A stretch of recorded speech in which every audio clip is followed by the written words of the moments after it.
എന്തൊരു തണുപ്പ്. വന്നുടനെ ഒരു കുളി അങ്ങ് പാസാക്കി. ദേഹത്തെ വെള്ളം വീണപ്പോഴല്ലേ ഓർത്തത് ഇത് വാഗമണാണെന്ന്. കൈയും കാലും മരവിച്ചു പോയി.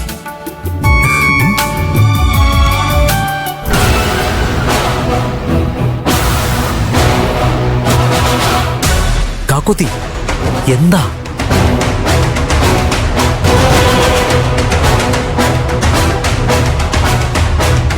ചേട്ടാ, നമ്മളിവിടെ വന്നത് അരവിന്ദേട്ടൻ അറിയാൻ പാടില്ല. അപ്പൊ അരവിന്ദ് അറിയാതെയാണ് രണ്ടും ഇവിടെ വന്നതല്ലേ? അതൊക്കെ പക്ഷേ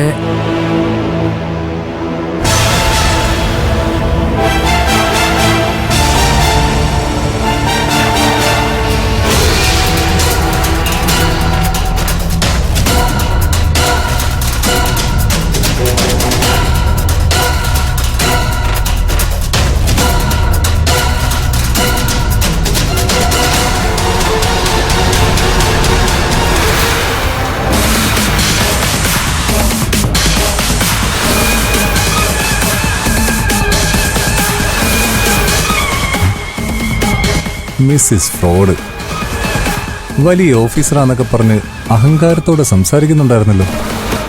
ശേ, ഇവളെ അങ്ങനെ വിട്ടാൽ ശരിയാവില്ല. നാറ്റിച്ചു വിടണം. നിന്നെ ഞാൻ ശരിയാക്കി തരാടി. നീ കാര്യം പറ. എന്ത് കാര്യം? അല്ല, നമ്മളിവിടെ വന്നത് അരവിന്ദൻ അറിഞ്ഞ എന്താ കുഴപ്പം? അക്കുച്ചേട്ടൻ എന്താ ഒന്നും അറിയാത്ത പോലെ സംസാരിക്കുന്നത്? അരവിന്ദേട്ടൻ അറിഞ്ഞ നമ്മളിവിടെ എത്തിയ കാര്യം നേരെ പോയി ശ്രേയോട് പറയും.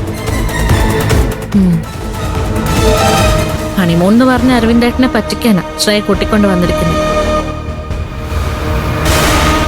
നമ്മളിവിടെ ഉള്ള കാര്യം ശ്രേയ അറിഞ്ഞ ഈ ട്രിപ്പ് കലക്കാനുള്ള ഐഡിയ നമ്മളെ വെച്ച് അവള് കണ്ടെത്തും. പിന്നെ അറിയാലോ, അരവിന്ദേട്ടന് നമ്മളോടുള്ള ദേഷ്യം കൂടും. എന്തിനാ ഇവിടെ വന്നത്, എന്റെ ഹണിമൂൺ നശിപ്പിക്കാനാണോന്ന് ചോദിച്ച് നമ്മളുമായിട്ട് വഴക്കുണ്ടാവും. അത്രയും കിട്ടിയാൽ മതിയല്ലോ ശ്രേയ ട്രിപ്പ് ക്യാൻസൽ ചെയ്ത് അരവിന്ദേട്ടനെയും കൂട്ടി പോവാൻ. അരവിന്ദേട്ടന്റെ മോഹങ്ങളും നടക്കില്ല, നമ്മുടെ പ്ലാനിങ് എല്ലാം പൊട്ടുകയും ചെയ്യും.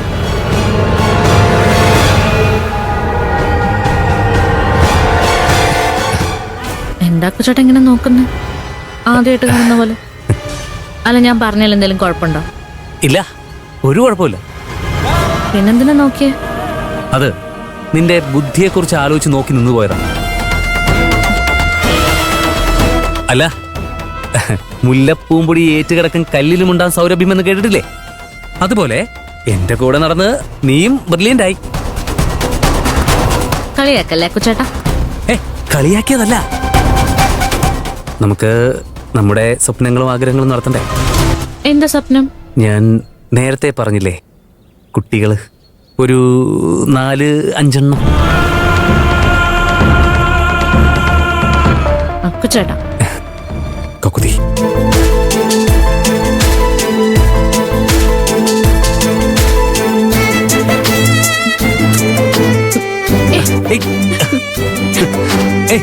കാക്കോത്തി നിക്ക്. കാക്കോത്തി നിക്കടി.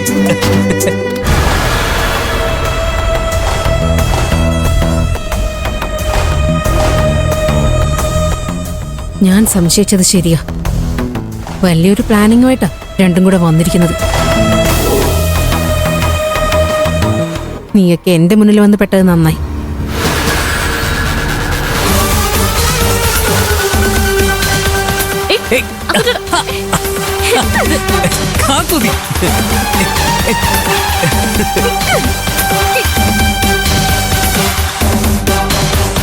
ഹലോ, അതെ, ഇതെന്താ റിസോർട്ടാണോ അതോ മറ്റെന്തെങ്കിലും ആണോ?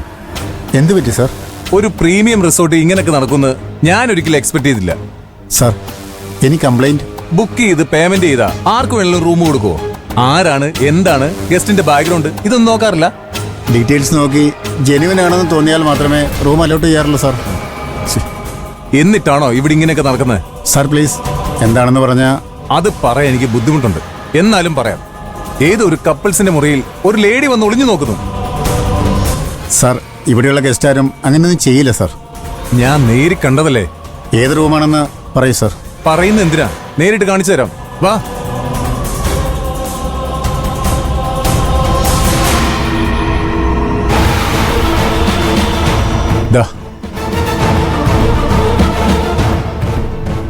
Hello madam